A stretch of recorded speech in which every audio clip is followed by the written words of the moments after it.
Hello, everybody. My name is Chris Arledge. Welcome to this week's edition of WeAreSC's Inside the Trojans Huddle. As most of you probably know, if you've seen our show before, this is a panel discussion where we gather the best available guest commentators. In fairness, price is very much a consideration in that. And then we answer questions about USC football and hope that we know what we're talking about, or hope that you know what we're talking about. And sometimes we do.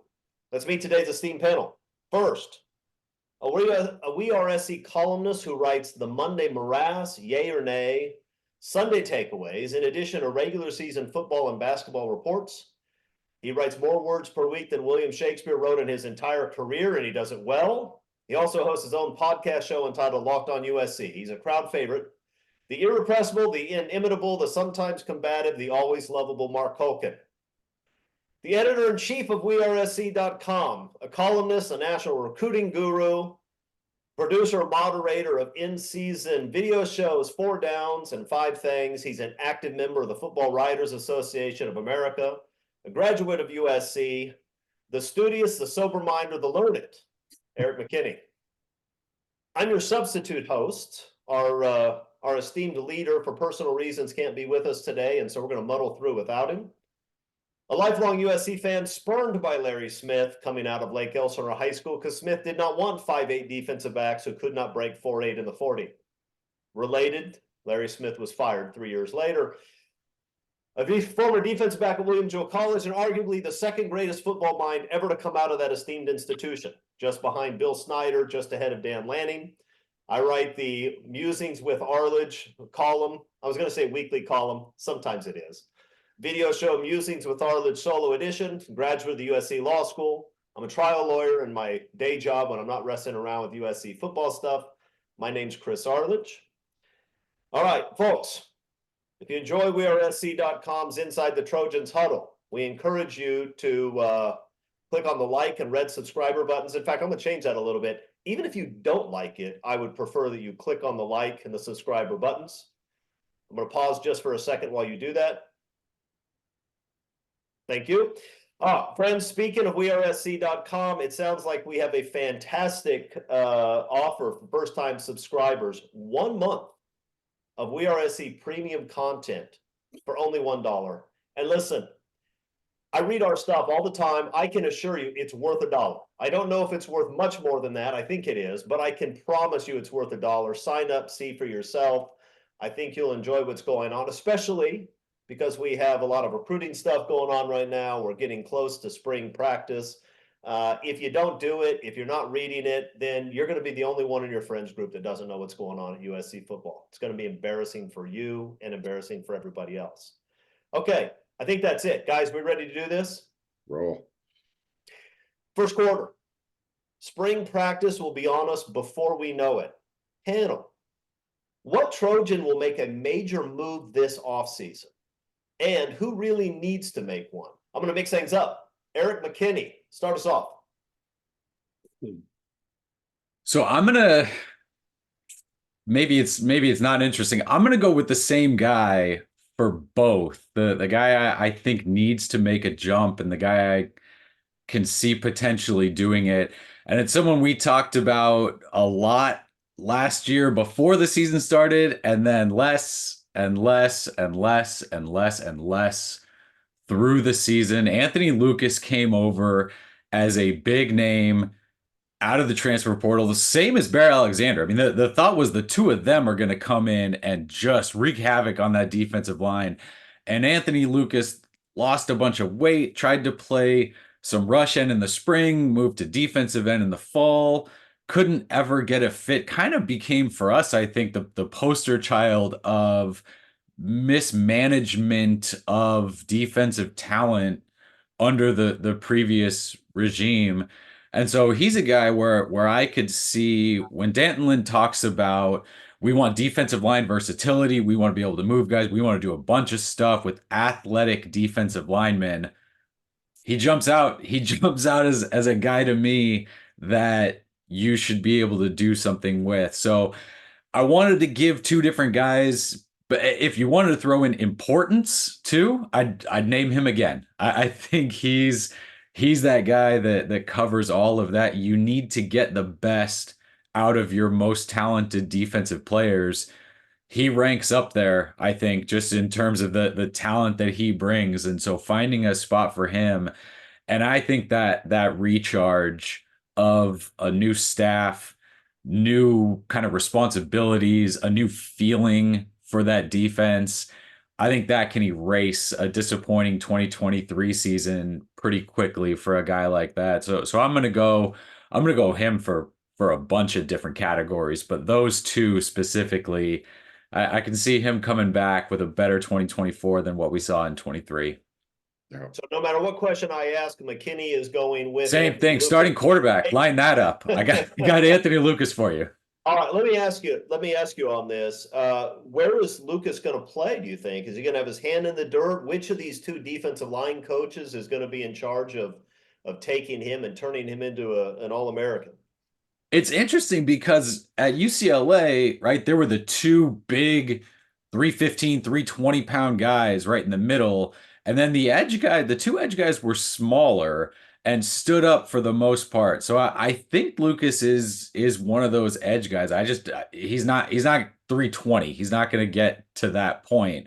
So I think you can use him on the edge. And we've seen in so many defensive schemes that edge guy can go hand in the dirt, can stand up, can do a bunch of different things depending on, his comfort level.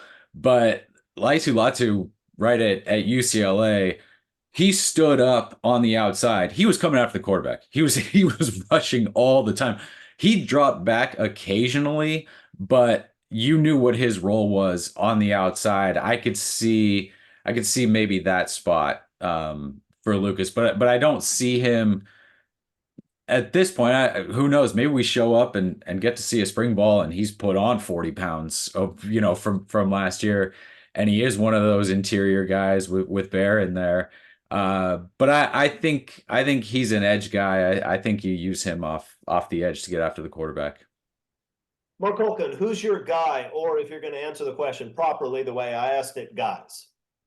Yeah, I'm gonna stick to the rules here. I'm not gonna cheat like Eric.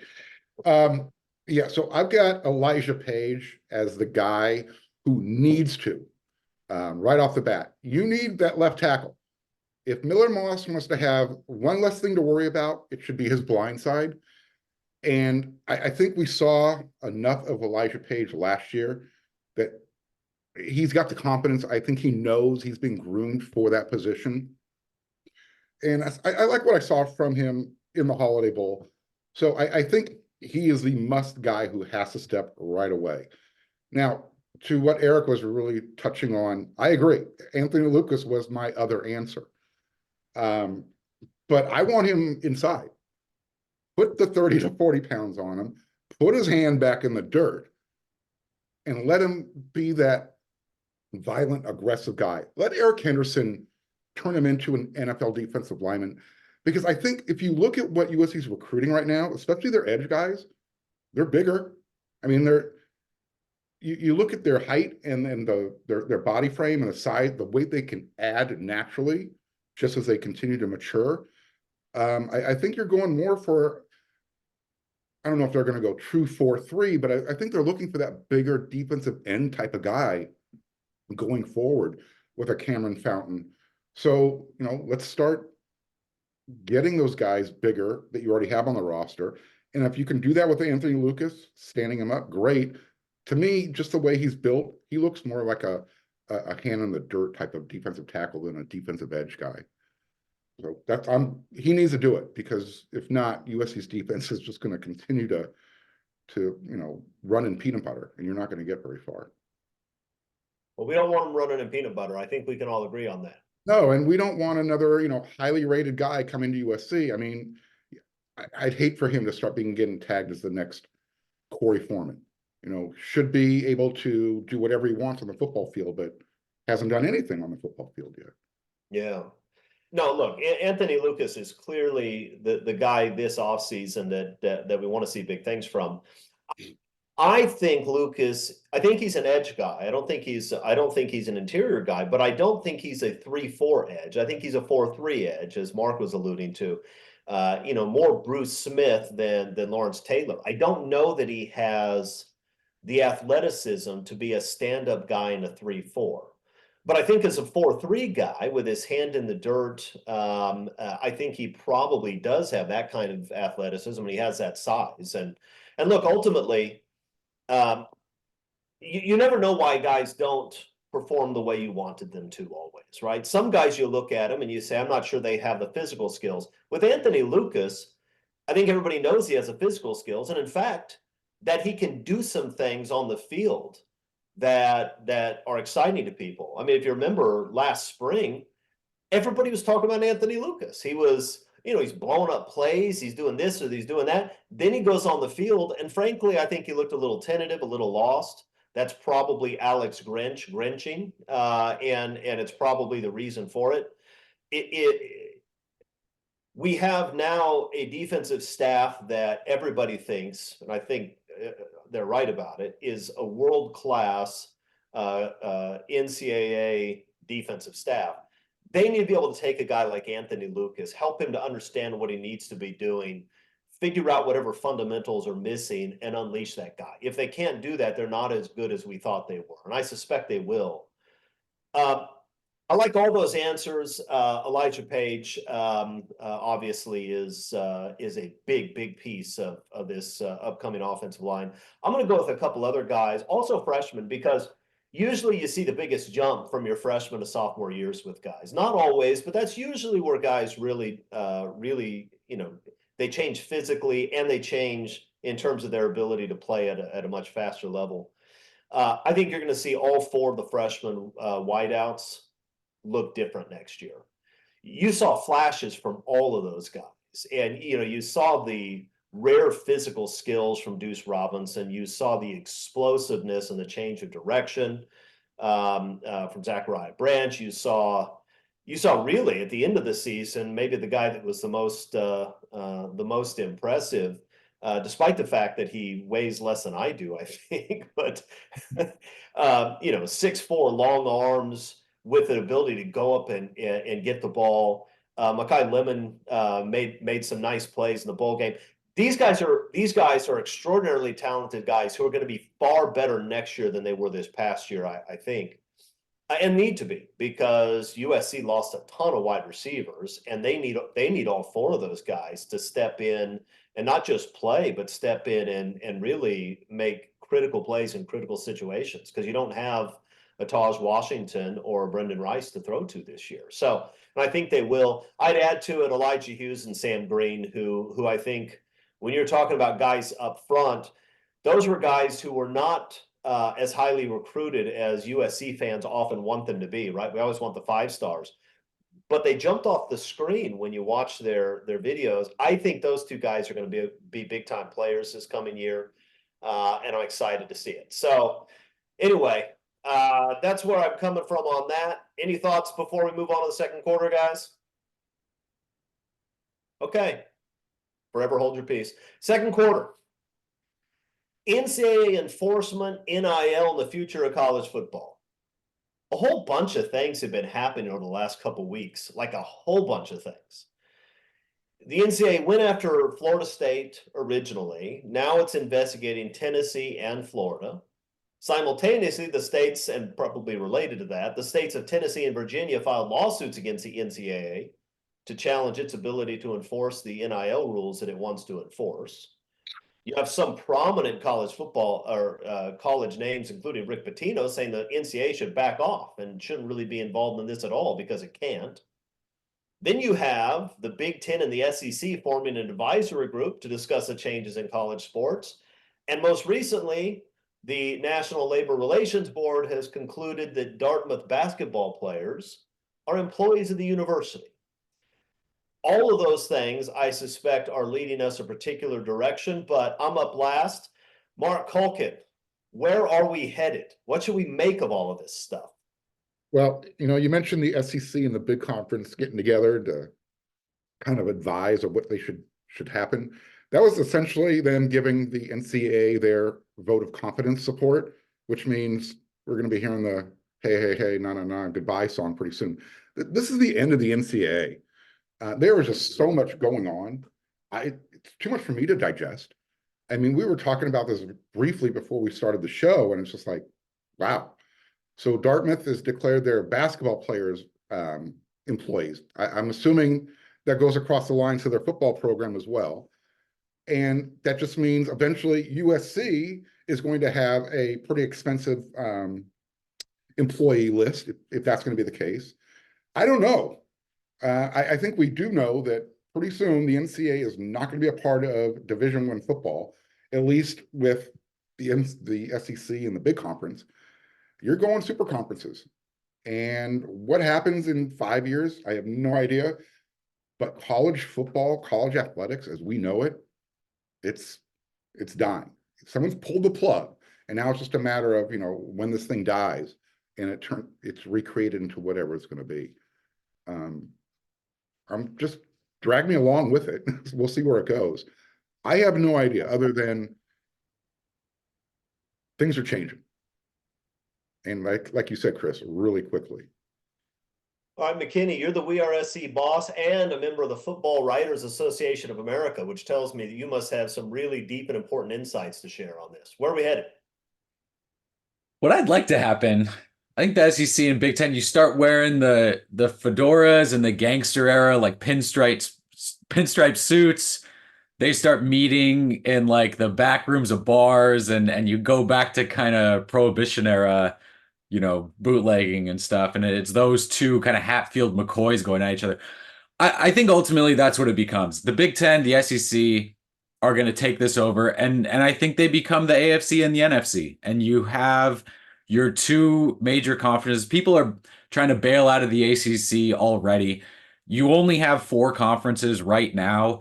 If the ACC starts to disband, the Big 12 is already a group of 5 conference. You look at those schedules that got put out from the Big 12. The idea that the Big 12 champion should be on the same level as the SEC and the Big 10 champion at the end of this season is ridiculous. So you've lost the 5. Now you're trying to say there's 4, but there's not. There's 2. And so eventually I think it becomes that. I think you have your AFC, whatever it is, the Big 10, the SEC. If you want to rebrand them, you rebrand them. And then student athletes are going to become employees of the schools. My hope is that somebody who understands what they're doing can get in front of this and become the college football president, not the NCAA president, but the college football president who can be proactive in this rather than trying to just react to lawsuits going on where you have a loss. I mean, you mentioned the Dartmouth ruling. We are 2 minutes away from this thing being halted because an appeal gets launched, and then we're going to go every day for half an hour. They're employees, they're not employees, they're employees, they're not employees. Like eventually it's going to get to where they are, get something out in front of that and get something figured out to where, like Mark's idea of it's over and it's ending. I know that's kind of what it looks like now, right? The framework of things now is not going to be the framework of what it looks like in certainly 10 years, probably 5, maybe 2, depending on how quickly this stuff goes. So figure out what that looks like and get there. There's always going to be college football. There's always room for it. There's always an appetite for it. So you figure out how to get there, and somebody's got to do that. I think Chris is about to come up and say, here's how you do it, vote for me, and then hold up some kind of banner that he's already got printed out in terms of kind of fundraising and all of that for him. So feel free. Here we go. Chris Arledge, everybody. I do accept your nomination for college football president. I didn't have a banner. I'm too cheap and too lazy to go through that sort of effort. But look, I think there are a couple of things that are going on that we need to come to terms with. One is that major college football, when I say major college football, I don't even mean Division I. I mean at the highest levels of Division I. Major college football, major college basketball are different from every other sport.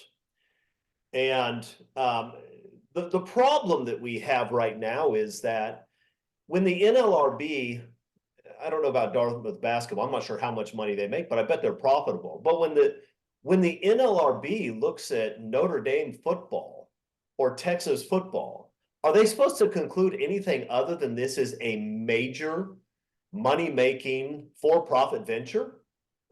Look, at the highest levels, these universities make many, many tens of millions of dollars, if not hundreds of millions of dollars from college football. They make less, but in many cases, still substantial amounts of money from college basketball.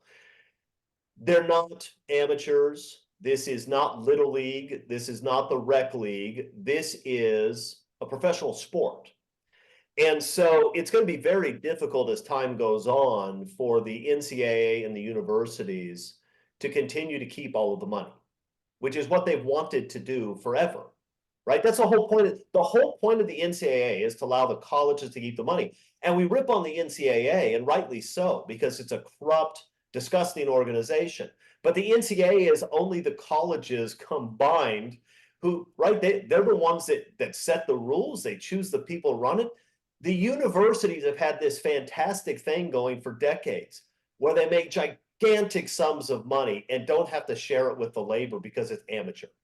That is gone.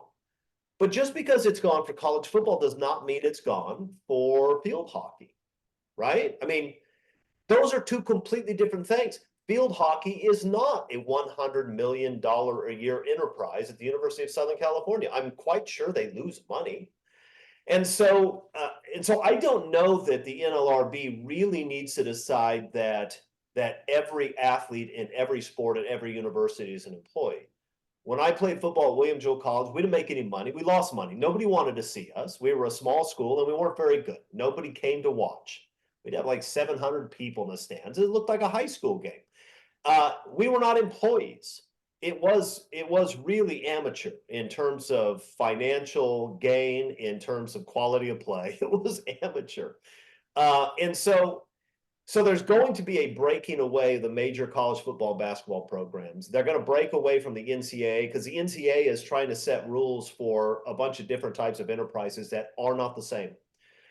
Ultimately, the reason nobody wants to get ahead of this and set up the rules, the reason that I'm not going to get elected as college football president, despite the fact that I'm making a stump speech right now, is because colleges don't want to give away 50% of their football revenues. And in every professional sport where you have collective bargaining, that's about where the athletes end up. They get about 50% of the revenues. 50% of the revenues for USC, for Tennessee, for programs like that is many tens of millions of dollars. And the one thing I know from being a litigator for now a very long time, where there's sometimes a lot of money on the line, people don't write big 8-figure checks unless they're absolutely forced to, and they will be dragged to that point kicking and screaming. That's what's happening, but it's going to happen. When it does, we're going to have enforceable rules that make sense. We will sometimes have labor disputes. We will sometimes have strikes. It's going to be a little bit ugly and a little bit messy, but no uglier and messier than it is right now from my perspective. So that's all right. It will be okay. And yes, there is an appetite for it. You want to say, well, some of these colleges, I mean, they're just going to say, forget it. This doesn't fit the academic mission of the university. Really? Because if anybody was going to do that, Stanford was going to do it. And what happened just recently when it looked like Stanford might be locked out of major college football? They went scrambling all the way to the East Coast and said, please take us because we don't want to give this up. If that's Stanford's attitude, that's everybody's attitude. Everybody wants this to go on. It's great for everything. Everybody makes money. When your football team wins, that's free advertising for the academics.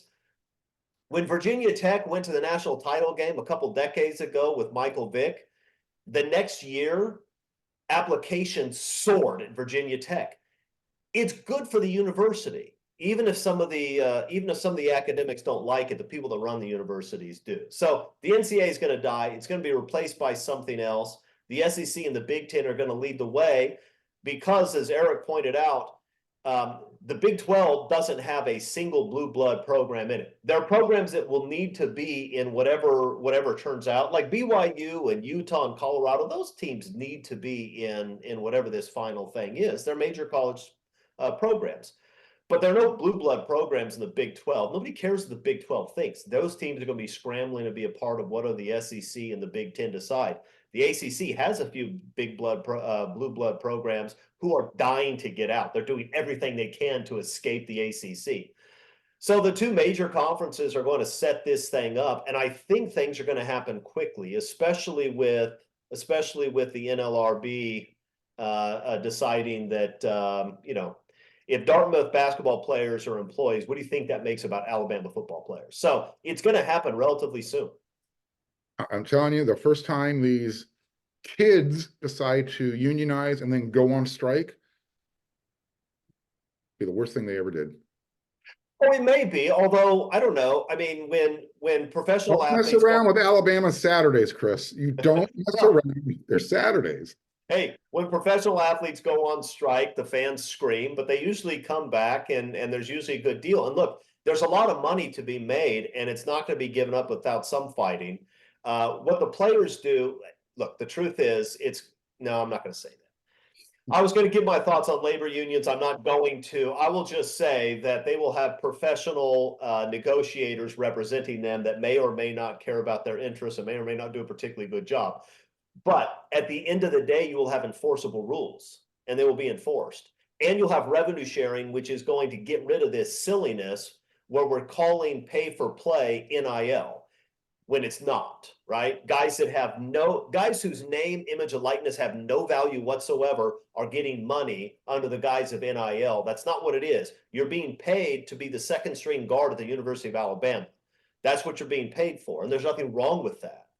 But that becomes really interesting, though. Like, what do you do with what NIL has become? Are you still asking fans for $50, $100 to, to keep this guy on the roster now that they're getting a paycheck? Do you go back to truly, right, Caleb Williams doing deals with, Aloe Yoga and Dr. Pepper and the actual intent of NIL? I think that becomes an interesting thing too, because you've changed trajectory to now NIL is so important. If you go to where no, you get you get a paycheck now from the school for this, then what happens? The schools may end up saying, hey, if we don't have to designate this much money that would normally come to us to the players through NIL, and that thing goes back to just facilities donations and athletic department donations. It'll be interesting, but like you said, 50% of revenue is 50% of revenue, and they have never had to split that before, and that'd be a big chunk. That'd be a big chunk for these schools that do not count on that in their budget.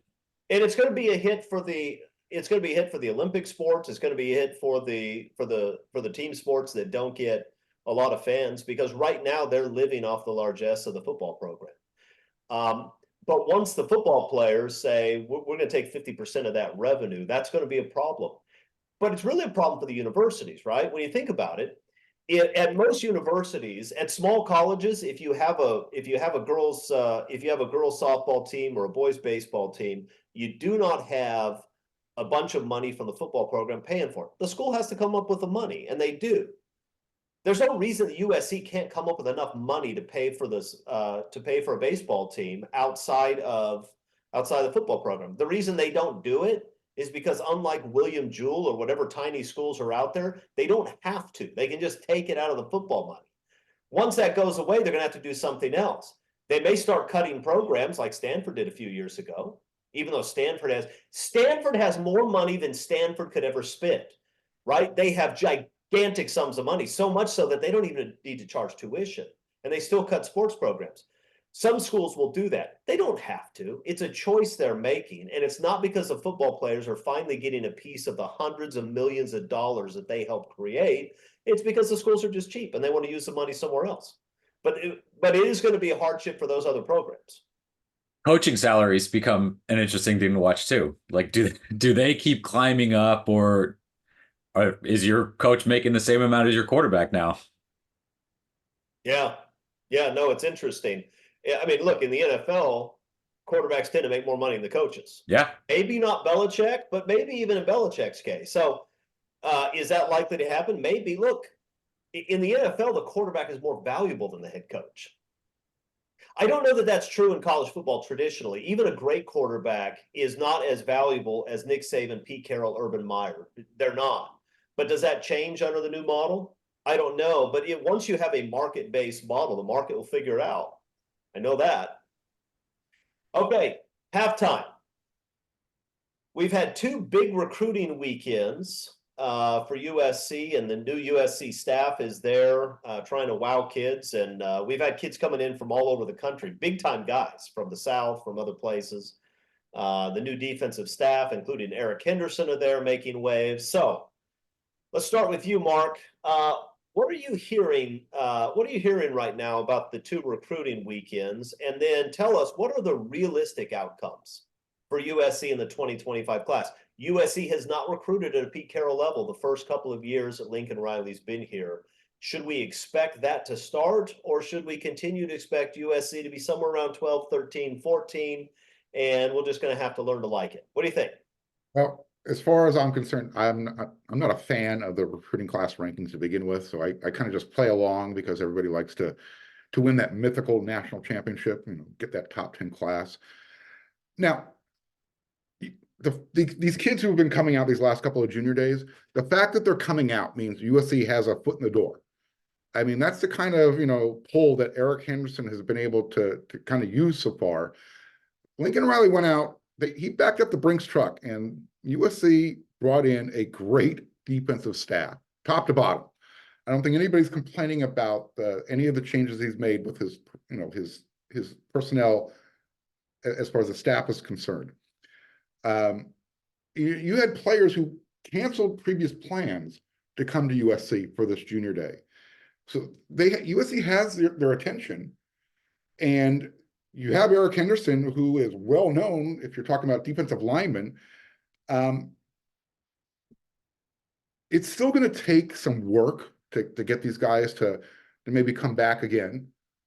You have guys who are committed, like a Brandon Brown. He's committed to Texas right now. But he's from the state of Florida, and he's showing serious interest in coming to USC. So that's what Eric Henderson can do, if we want to just kind of focus on the defensive line, because I think that's where USC needs most of their work. The fact that USC has their foot in the door, these kids are listening, they're canceling trips to come out to USC, that's a great first step. We saw a whole lot of momentum last year in June. USC had those June bashes, beach bashes, whatever you want to call them. People were, committing hand over fist. Well, the results didn't show up at the end of the year because USC wasn't winning games. So regardless of Eric Henderson, and he brought in his little sidekick, Skylar Jones, to help him out with the defensive line, again, another bonus. Unless USC wins on the field, I don't care how many rings and how many Super Bowl trophies USC trots out, it's not going to make a difference. So you've got everybody's attention. They're noticing that USC is making an investment on their defensive side of the ball. Lincoln Riley has mea culpa that, yeah, you know what, I own it, I got to do better. Great. Start showing it on the field, because if they're winning, when the fall rolls around, all these guys who are saying, yeah, I'm excited, I can't wait to see what USC is doing, that's when I'll get excited, when they start actually committing and signing their names in that early signing period. So it's great right now. I think it's awesome. But I'm not going to put the cart in front of the horse. I've seen this movie before. A lot of enthusiasm, a lot of momentum, only to kind of stumble at the end. All right, Eric, put the cart in front of the horse. I think he's talking about Ben-Hur, right? The movie with the cart and the horse and stuff, maybe. I don't know if that's a full cart. Horses, I think. So Coach Henny, right? Coach Henny, yeah. Eric Henderson. He's the buzz. He's the buzz. He can hold up the Lombardi Trophy. He can say this mouth coached Aaron Donald, right? I told Aaron Donald what to do. That's why he was successful. Now he's not.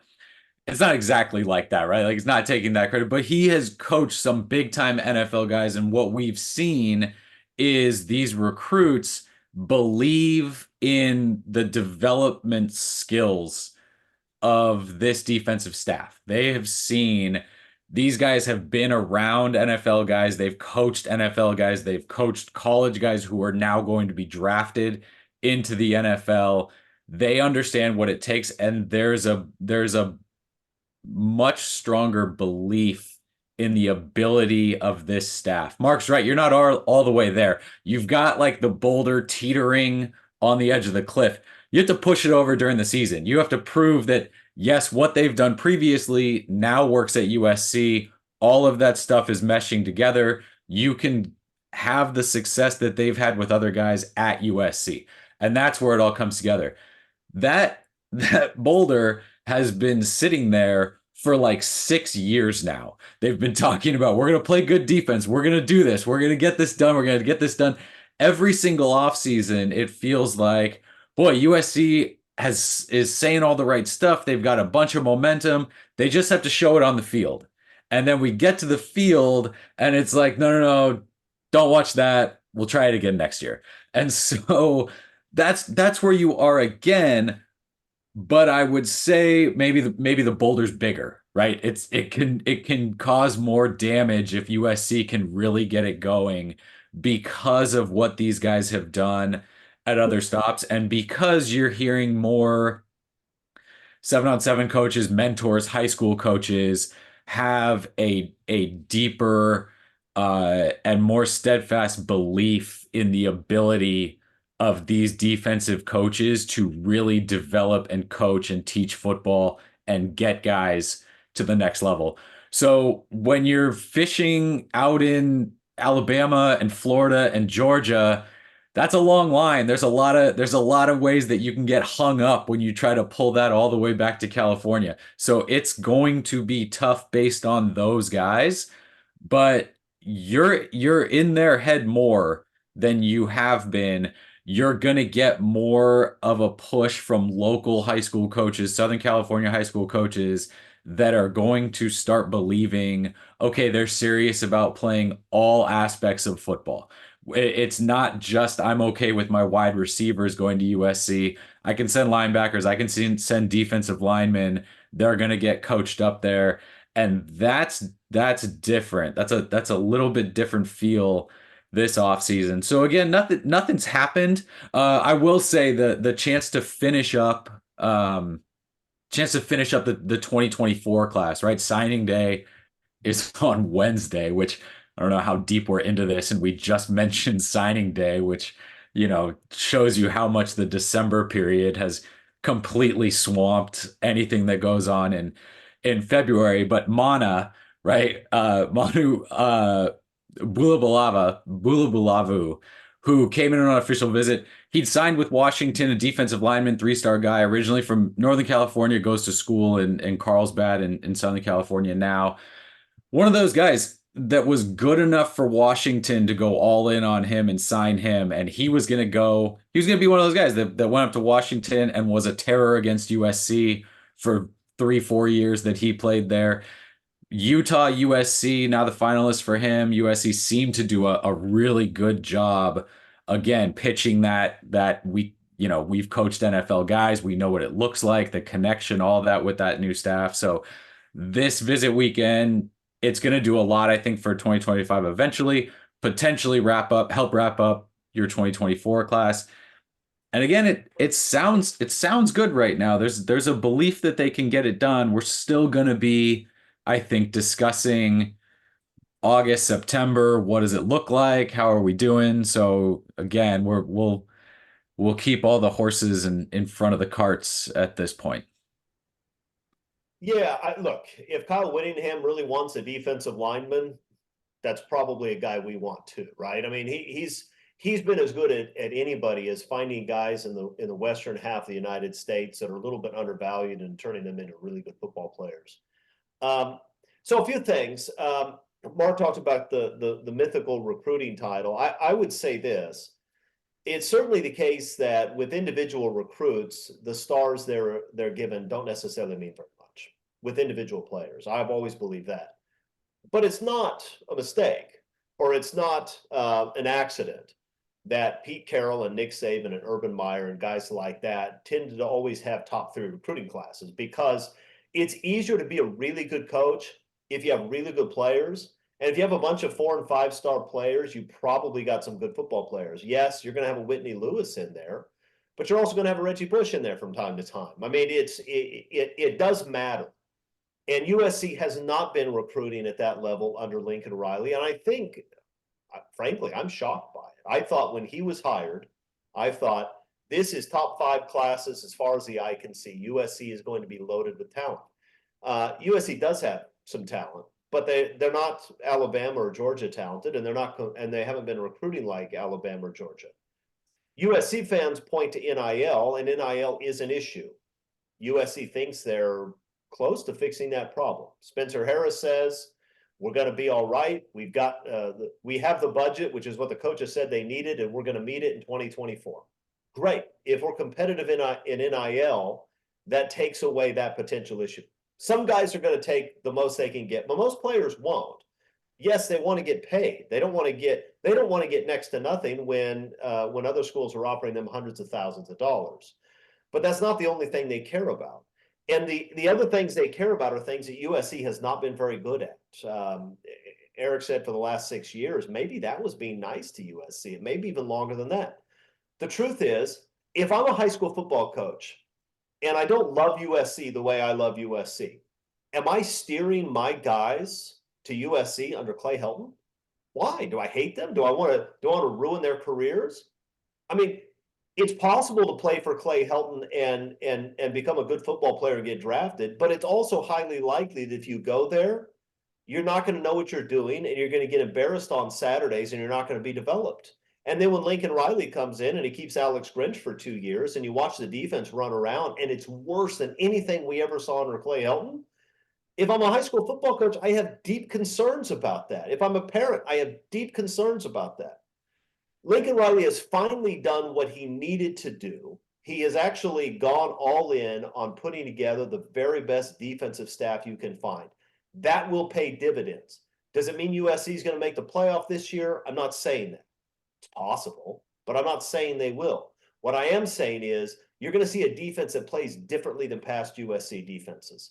And you're going to, and players are going to see that USC is actually a team that coaches football on both sides of the ball for the first time in a long time.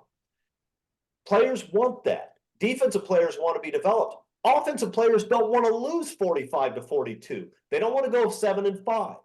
They want to win. They want to play in big games. They want to go to the playoff. If you're the top quarterback in the nation, which USC currently has a verbal commitment from, you want to win a Heisman Trophy, and you don't win Heisman trophies if you lose 4 games. USC has to coach defense and play defense, even if they just want to land big-time offensive guys. I think that's going to happen this year. In fact, you know what? Let's go on record. You guys don't even get to know what USC's final record is. You don't get to know anything. You're going to go on record right now. Mark Holkin, give me USC's final recruiting ranking in 2025 with high school players. Do it. What's it going to be? 11. Okay, pessimist. McKinney. 7. It's going to be 4, and we're going to like it. Okay.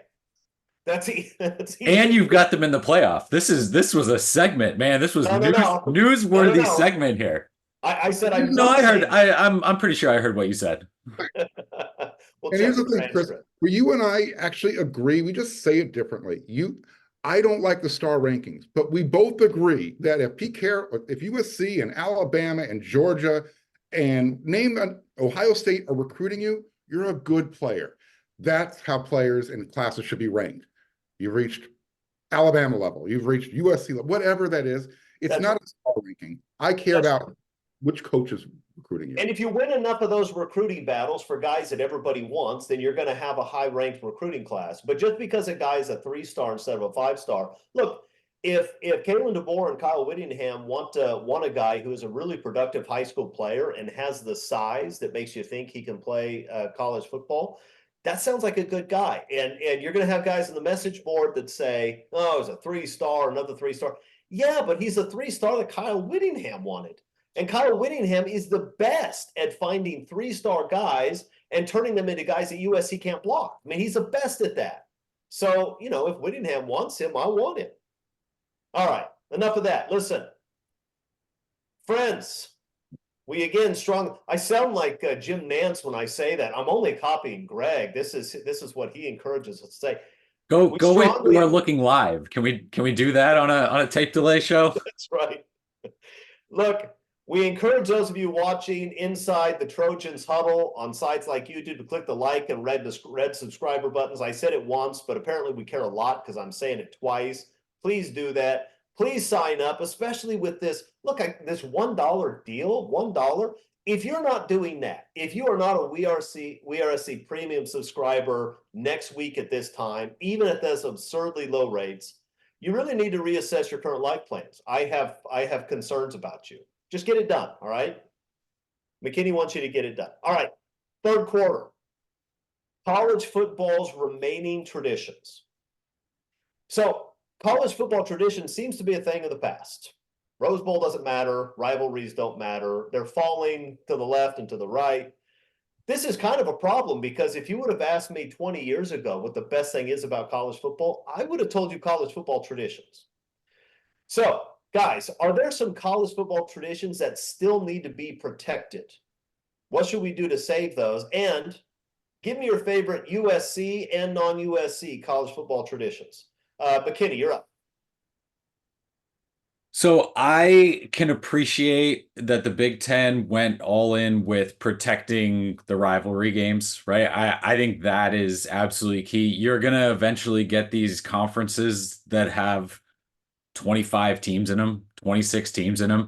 USC has to play UCLA every year. USC has to play Notre Dame every year. And those are big. I think that those always need to go. The fact that Oklahoma is not going to play Oklahoma State this year. You had the Texas. My note there, literally reading my notes. You had the Texas. I can actually see him down there. Yeah, the Texas A&M split for a while. So I think that those regular season games, they still matter, and you still have to play those. There's so much about the expanded playoff is going to kill the regular season. I don't know if we know that. There's going to be some years where we absolutely have a big game in the regular season that turns out not to matter. Both those teams got in. It didn't shake anything up in the rankings. But we're also going to have years where the regular season absolutely matters, and a game there is huge in terms of making the playoff or not. It's just how it's always been. You look back at the BCS, some years it was super easy, some years it was incredibly difficult. That's how it works. But I think preserving all of those games, I can't imagine a USC regular season that doesn't have UCLA and Notre Dame on that. So I think those are really keys that need to be protected. My favorite, I was trying to think, favorite USC, non-USC tradition. I'll go non-USC tradition, and one that I would love USC to grab, and I know we get into this later. My favorite non-USC tradition is the jump around, right, between third and fourth quarter at Wisconsin. I love what? No. I love the energy there. My favorite USC one, honestly, it's not a tradition. It's just the feel of the beginning of the game, right? First couple notes of the band coming out. When I was at school, and I'm not trying to all the way back or anything, but we still had the pom-poms going, right? Like you still saw all the cardinal and gold pom-poms going in the crowd, the victory signs, all of that feel of like a USC day game at the Coliseum with the band starting to take the field. That is big time. That is big time college football. And my hope is that starting here going forward, that really means something, and that rivals some of the best feels in college football that you get. Hey, Mark, should I call on you or should we just skip you because Eric gave all of your answers? Literally, I had Well, notes ready to. And look, here's the thing though. This makes the show really efficient. If he just says everything you were going to say, I can just call on one of you. I don't have to call on both of you. Maybe gives me a few extra minutes. I don't know. But I've go got it. ahead. I've got his notes password. I didn't want to tell him until the end of the show, but that's what I went with. So All right, Mark, if you have anything to add it. what I will add is the fact that the rivalries. And last week we had a spirited discussion about out of conference schedules and, you know, toughness versus weak schedules and making the playoffs.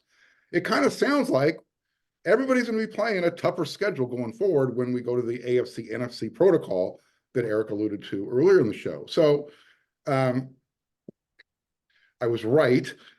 We should maintain rivalries and keep Cal and Stanford along with UCLA and Notre Dame.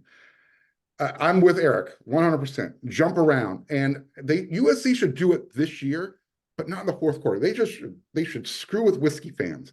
Do it at the beginning of the second half. When the USC team comes back out of the tunnel, that's when they should do jump around. My favorite USC tradition that they need to figure out, because again, Eric talked about the Shakers.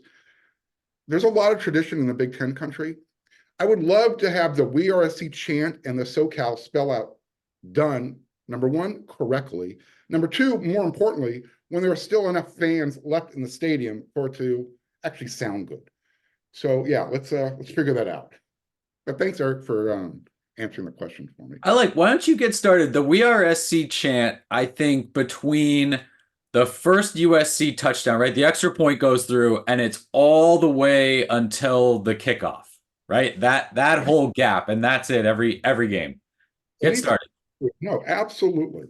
It's just when they finally get to it, it's the end of the game, and you know, USC games are attended moderately, I guess is the best way to put it.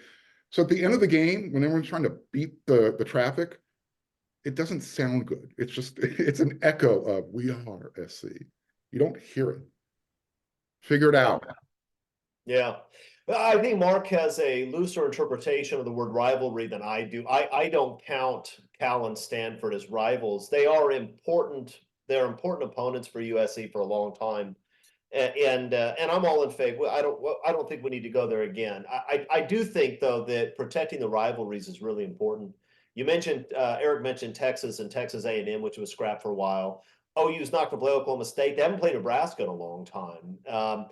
Oklahoma and Nebraska was arguably the best rivalry in college football for a couple of decades.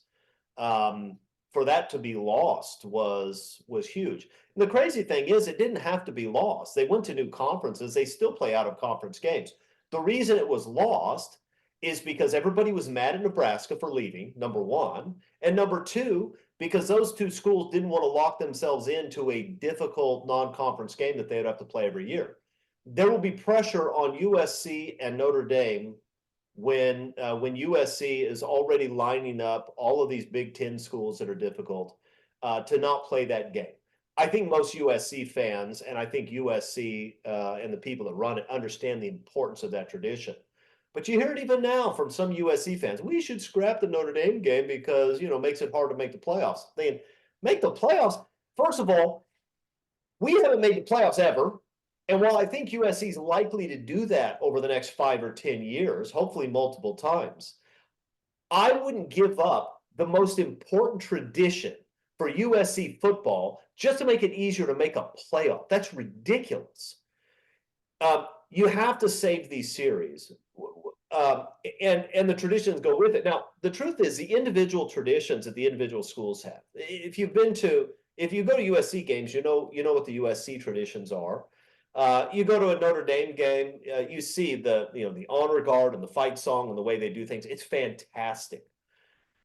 The schools will be able to maintain these. One thing that I worry about a little bit in the new era of college football, where you have guys jumping around schools, and a lot of times they don't spend much time in any particular university, is that while the fans may still care and the universities may still care, the players on the field may not care that much about the rivalries and the traditions. And if so, you're losing something important. It's sort of like rivalries in the NFL. You know, you can talk about the Bears and the Packers or whatever you want to talk about. I don't think the guys that play for those two franchises, I don't think they care about that at all. Or certainly not the way USC and UCLA guys care about their rivalry, right? Because they're there for a season or two. They may play for the other team. They may jump into the AFC. We're going to lose something if we don't find a way to make it where the guys that play at USC understand, respect, and love USC traditions and USC rivalries. And I know Lincoln Riley is still fairly new to USC, but Lincoln, it matters, right? If your guys don't show up to play against UCLA, that's a problem. It's a problem if you don't show up to play against anybody. But if you don't show up to play against UCLA, that is a problem. And you are kicking mud all over the history of USC football when that happens. You better figure out a way to get your guys to understand it. I know that a lot of your guys aren't from California. Some of them weren't on this a part of this program until their junior year in college. I get all that. Find a way, because the guys need to understand how important that is. And it did not look last year like they understood how important it was. I don't want to call out, this is not to call out Marshawn Lloyd. He just happens to be the example because he became a guy that talked after practices when the offense went. Notre Dame week and UCLA week, he was one of the guys that talked, and people asked, like, hey, what do you think about the game? He didn't really have anything about it. And again, I don't blame him for that. He's like a DC guy that went to school in South Carolina, came over to USC because Kyle McDonald's a great coach, a great recruiter. That offense was going to be phenomenal. He was going to be able to play there and go to the NFL. And that's a path that's getting pitched to a lot of these guys, and not just at USC, everywhere, right? Come play your last year here. We can set you up to go to the NFL. They do that. That is the way that they go. Marshawn Lloyd had a great year. Looks like he's going to go pretty high for a running back in the draft. Did really well. Fan favorite. But you said it exactly. So many of these guys, that gets lost in that path that so many of them are taking now. And it's a byproduct of it, because you still want to go get the best talent. And a lot of times that talent doesn't have the background that some of the guys that grew up knowing the rivalries have. That's where I give him a lot of credit, because he used to make his players take a test every year before the USC games. That's right. I was going to say the same thing. And I know Pete Carroll used to talk about how he wants to treat every game the same, and I understand that. But there is something to Lou Holtz's method in that your guys need to understand how important it is. And whether it's taking a test, or whether you want to bring back Ronnie Lott and ask Ronnie, hey, Ronnie, should we care about the UCLA game? And he can tell people what he thinks about that. You need to find a way. It's not okay for USC football players to not understand or care about the most important rivalries in USC football. And Lincoln Riley needs to fix that. Yeah. Maybe he will, maybe he won't, but he needs to. And listen, Pete Carroll may have said that he wanted to treat every single game the same, but Pete Carroll's guys knew when it was Notre Dame or UCLA week, and they freaking showed up to play, right? They did. They showed up to play. It mattered to them. It needs to matter to them. Yeah, Pete Carroll invited Marv Gu in to tell the story. I mean, when he told the story, he had the players' attention. I mean, he was an emotional dude. You have plenty of people you could bring back to explain to your guys. Look, you could probably get Ed Orgeron to come back. He'd probably be willing to show up and rip his shirt off and tell people what they should think about playing the Irish. There are ways you can do it, but you need to do it. Okay, fourth quarter. Usually the fourth quarter is when we have viewers' questions. We don't have any viewer questions because in Greg's absence, we didn't ask any. So we're going to do something different today. We're going to have Arledge's questions, which will probably be far worse than the viewers' questions, but that's what we've got. You got to roll with what you have, gentlemen. So here's what we're going to do. I have 10 questions for you. You have 20 seconds to answer each one. Don't take 21. I will cut off your mic. All right. Now, because we bind to Pete Carroll's always compete motto, the winner of each round gets 1 point. At the end, There will be a prize. Here's your prize, gentlemen. This USC hat signed by the legendary John Robinson. He signed it to Chris, sadly. So it probably matters more to me than it does to you. Fortunately, I am not only a participant, I am also the judge. So there's a decent chance that will still be sitting there when we're finished. Are you ready? Roll.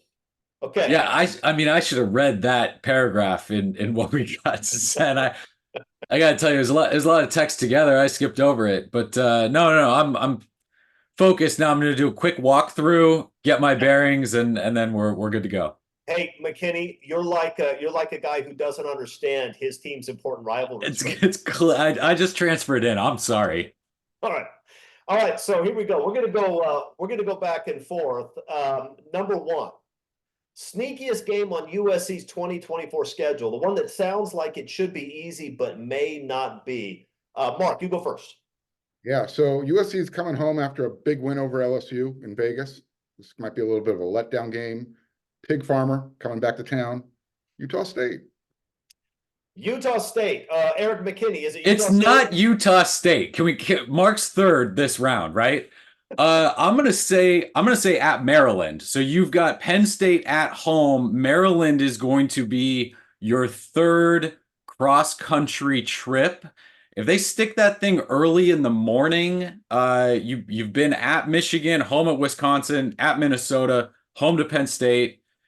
That's the one that looks like an easy win right off the bat. But so I think that falls in the trap category. Yeah, Eric got it right. Eric gets a point. 1-0, Eric, after round one. Don't complain, Mark. You'll lose points. Number two. I was going to give the same answer and the same logic. Because Eric beat me, he just gets a point. I don't even get to participate in the first round. Number two, most overrated rock band of all time. Eric McKinney, you start. I'm not going to win this. I'm going to say the Rolling Stones, and I'm sorry to Chris. I know. Just move on. Mark That's Holkin, me. Most overrated rock band of all time. Well, I could give the answer that I know would tick you off to all ends. So Don't do it. Don't do it. I'm going to go with CCR, John Fogerty. His voice just bugged the hell out of me. Yeah, but Chris, he thinks the Beatles. I just want to let you know that. I know. That's what he was going to say. He didn't say it, but he still is going to lose a point this round because he thought it. No, the answer, guys, is Nirvana. And that doesn't mean Nirvana's not great. I think you have to be great to be the most overrated. Like if one of you would have said Def Leppard, I would have said nobody thinks they're great. The answer is Nirvana. Nirvana wasn't even the best grunge band from Seattle at that time. Pearl Jam is a better band than Nirvana. So the answer is Nirvana. That's 1 point for me and a -1 for Mark. So the score after 2 rounds is 1-1 and -1. Number 3, most underrated play. You should have used the money you saved on the political banner to get a scoreboard for this round. I think. I should have. Well, I mean, I'm a substitute. You know, substitutes sometimes come into the classroom unprepared. It's true. Don't interrupt my question again. Most underrated play in USC football history, Mark Culkin. 2009 USC versus UCLA. Matt Barkley going deep to Damian Williams. That was Pete Carroll's last game against UCLA. After the kneel down timeout? Yes. Fantastic answer. Eric McKinney, what is it? Physical play, I'm going to say the Adoree Jackson interception against Colorado, where he gets his toe barely inbounds while he's out of bounds by like 4 yards. Unbelievable play. My play that I remember the most, Marcel Allman's sack against UCLA and Mike Patterson returns it for a touchdown. That encapsulates everything that I remember about the Pete Carroll era at USC blowing out UCLA in that game. You gave 2 plays, so you're disqualified. My answer is Rodney Peete catching Eric Turner in 1987 after Turner's what should have been a 100-yard pick six. It kept USC within 10 and allowed them to defeat Troy Aikman and the Bruins and go to the Rose Bowl. Despite that, I really liked Mark's answer. And so Mark's getting the point this round. He's no longer in negative numbers. At the end of round 3, we are tied at 1. All right, here we go. Who will throw for more yards this coming year, Caleb Williams or Miller Moss? Eric McKinney. Caleb with the extra games, I think, but it'll be tight. Mark? Miller Moss, because Caleb will not be starting his first NFL season. The answer is Miller Moss, not because Caleb won't be starting. I think he will start, maybe not the first couple of games. But the truth is, if Caleb would on the list of rookie passing yards in a season, number 7 has 3,700 yards. That means that if you throw for 3,600 yards, you're in the top 10 all time. And I don't think that's going to be enough to have more yards than Miller Moss. So the answer is Miller Moss. I get the point because I got the answer right and I had a better answer than Mark Culkin. I'm ahead 2-1-1.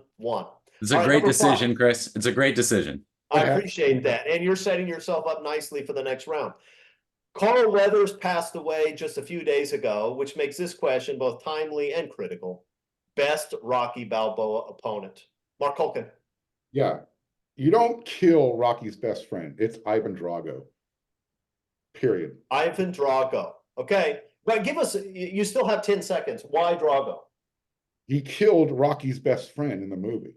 Okay. Don't kill somebody's best friend and not be the worst person ever. Okay. Eric McKinney, best Rocky Balboa opponent. So I'm gonna let you take Spider Rico as your answer, which I'm sure you're going with. Yeah. It's Apollo Creed, but I'm saying best as in the best boxer who brought the most into the fight. It's Apollo Creed. He was his friend, though. He wasn't a villain. Yeah. Well, okay, but he was still okay. Look, there's obviously is open to interpretation. It was intended to be. The answer is not Spider Rico, although Spider Rico is still doing good, as Rocky Balboa told people when they asked. Here's the thing. The Cold War overlay on the Drago thing was amazing. The fact that the Russian cheated and Rocky didn't. The fact that Rocky fought for no money. The biggest fight of all time. He said it's not about the money, which means that he just lets the Russians keep all of it. All of that's amazing. And so that's a good answer. Apollo Creed, also a good answer because Apollo Creed was by far the best boxer in any of the Rocky movies, right? Apollo Creed actually looked like he was a fighter. Dolph Lundgren didn't look like a boxer. 23, 24. First of all, you just lost a point. Second, I get to do what I want because I'm the judge. And my clock says I'm still at 12 seconds. It's another great decision, Chris. The best Rocky Balboa opponent, Thunder Lips, the ultimate male. 1 point for me, -1 for Mark. I'm up 3-1-0. Question number 6. It's 4th and 5. The Trojans are down 4 at midfield with 2 minutes left. All-time USC is playing all-time Alabama, the winner to be named greatest college football program of all time. What play do you call and who is getting the ball? Eric McKinney. Look, no offense to this, but it is not a lateral to Brad Walker at any point on this play. So I've got something a little bit drawn up like what Michigan did to Alabama late in this Rose Bowl game where they got Blake Corum out against kind of a mesh look from Tripp's right. So Reggie Bush is in the backfield and he's getting the ball when I create traffic in front of him as he comes out. I've got maybe Robert Woods and Steve Smith running kind of a mesh pattern over the middle. Mike Williams is out wide left, and he's taking everybody downfield. And then I get the ball into Reggie's hands, hopefully in space, and he's going 50 yards. Great answer. Mark Culkin, what is it? So I've got Caleb Williams at quarterback. I got Marcus Allen and Reggie Bush split backfield. Snap to Caleb, toss sweep to the right to Marcus Allen, who does not carry the ball. He throws back to his left with Reggie Bush running a wheel route, touchdown, strike up the band. There you go. Holy smokes, 4th and 5, the biggest situation ever. Mark Culkin is pulling out circus plays. All right, listen. If he does that, if it works, everybody's going to be happy with you. If it doesn't work, you get fired. I'm going to call a play that doesn't get me fired if it goes south. This is what I want. I want Carson Palmer a quarterback. I want Mike Williams split out wide. I want him isolated there. And we're going to run a 50 series, 3-step drop pass route. And we're going to do it based on alignment.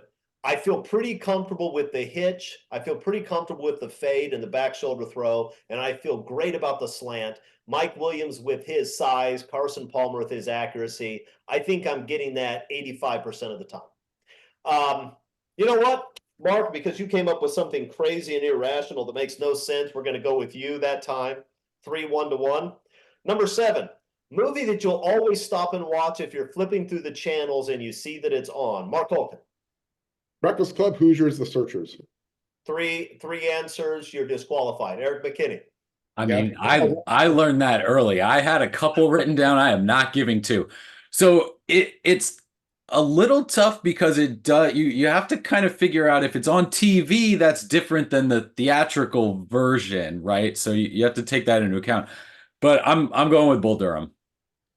Okay, that's not a bad answer. The answer, though, is Top Gun, and I just won that round. Is 4-1-1. All right, make an argument. Eric McKinney, you start. What college football coach of the last 25 years was actually a better college football coach than Nick Saban? So 25 years, I get to go back. I'm gonna take the 98 season too, I think. I'm gonna go Larry Karras at Mount Union, who had, let's see, more than one loss in 0 seasons between 1995 and 2012. 11 Division III national championships and a bunch of undefeated seasons through that whole thing. So that's where I'm going. A fantastic answer. Mark Holken, who are you going with? Yeah, let's go Pete Carroll, 34-game win streak, 3 Heismans in 5 years. He didn't lose to Louisiana Monroe at home in his career, I know that. And he did all this without having his own car dealership. Yes. Although it's possible that money may have found its way to players in other ways, but also a good answer. I'm a huge fan of Pete. I'm going to go with Bill Snyder, Kansas State, who walked into the absolute worst train wreck of a program in the history of college football. This is a team that would win 1 game a year every year. No tradition, no facilities, no money, absolutely no recruiting base, and no hope. And he turned them into a top 10 program that was pretty consistently able to beat some good teams, including physically beat up a USC team under Pete Carroll. Now, it was early Pete Carroll, but still, I think what Bill Snyder did at K-State is more impressive than what Urban Meyer, Pete Carroll, or Nick Saban did in their stops, I think. So I'm going Bill Snyder. But because Eric came up with the most unanticipated answer, Eric gets the point. He now has 2. He's still trailing me considerably, but he's in the hunt. Mark is not in the hunt. All right, next one. You must perform on American Idol tomorrow. What song are you singing? Mark Holken. Yeah, I'm not. You could strap a note to my back and I couldn't carry it. I am not singing. But if I could sing, Yeah. it would probably be What Would You Do for Love by Bobby Caldwell. Okay. Very interesting. Eric McKinney, what are you singing? All right, I am not going to cop out and invent some alternate universe where I can sing the way Mark did. I'm going to go with my horrible singing voice, right? So you'd think it's an answer like Tequila or the Bluey theme song where you just yell one word, right? No, I'm not going to do that either. I'm going to go Bon Jovi, Living on a Prayer, because I can mic out to the audience and get people to sing with me and use that a little bit to carry the performance. I love it. I By just the way, picked the wrong hair and I just freaking tripped out. By the way, if you've seen Bon Jovi in concert anytime in the last 10 years, and I have, he does the same thing. He also can't hit that note anymore, and he lets the audience carry it. Professionals. It's a professional trick. Yeah. I'm going to go sitting on the dock of the bay, but I'm going to give the point to McKinney because McKinney is already he's already giving professional rock star tips. So kids, if that's what you want to be in life, if you want to be a professional rock star, listen to Eric McKinney. He's got it all figured out. McKinney now has 3 points. He's knocking on the door. Number 10 and last one. So McKinney, you still have a chance to tie. Not a big chance because I want that hat. But I have a feeling that this isn't going to go my way, number 10, or there's going to be a tiebreaker that you know the answer to. All right. College football program that is seen as a blue blood but really shouldn't be. Eric McKinney. So there's a Def Leppard thing to this where you could just say that's not a blue blood and you're wrong. I'm going to say Penn State as as mine. I think they get sort of lumped up in there in that top group, and I think there's a clear line between what I have as I think eight blue bloods, and then Penn State is down below. That's a fine answer. That would have been in my top 3 also. Mark Culkin, what do you think? Yeah, Miami, just kick them out. You don't become a blue blood when you started playing football in 1980. Sorry. Also a good answer. I'm going to give you the opposite of your answer. Your answer is you haven't been around long enough to be a blue blood. You just started playing yesterday.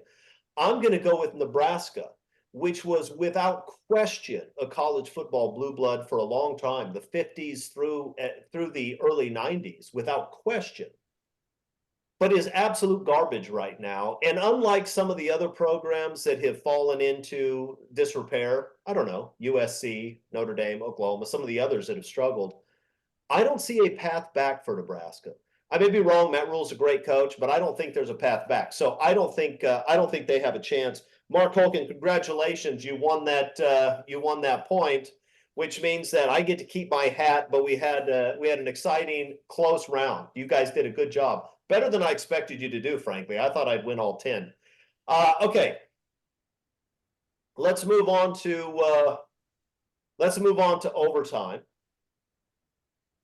You guys have probably already highlighted your answer to this. We can steal one tradition from another college and make it ours. What do you steal?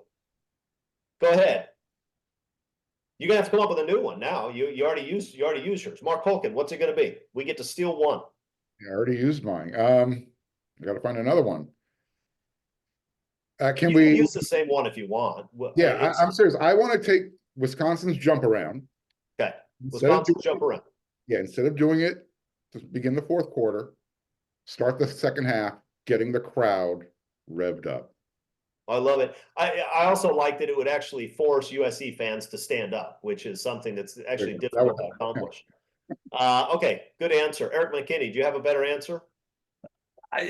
Yeah, for me, sure. I believe I do. I would take anything in between the third and fourth quarter, right? Like the jump around one, but a lot of other schools have ones. I think USC needs one, and it's got to be, truthfully, I would love something that sticks. All the time USC feels like, hey, let's try this, let's turn the lights off, let's put USC up here, let's do the curtain, let's do the lights off early. Like something that sticks would be good. The tradition I love, I mean, the Enter Sandman tradition from Virginia Tech is phenomenal. That lead up, and it used to be, you had a little bit of the lose yourself feel when USC would run out to that. I don't know if the lights off and what they're doing now where they play the video is quite the same. I know Chris loves when I give 7 answers for this, so the one I'm going to go with, how about Georgia's winning national championships in the 2020s? That's a tradition I'd love to get a part of. That is a nice tradition. Look, McKinney, here's the problem with giving 7 answers when I ask for one. When you do that, you give your answer and you also give mine.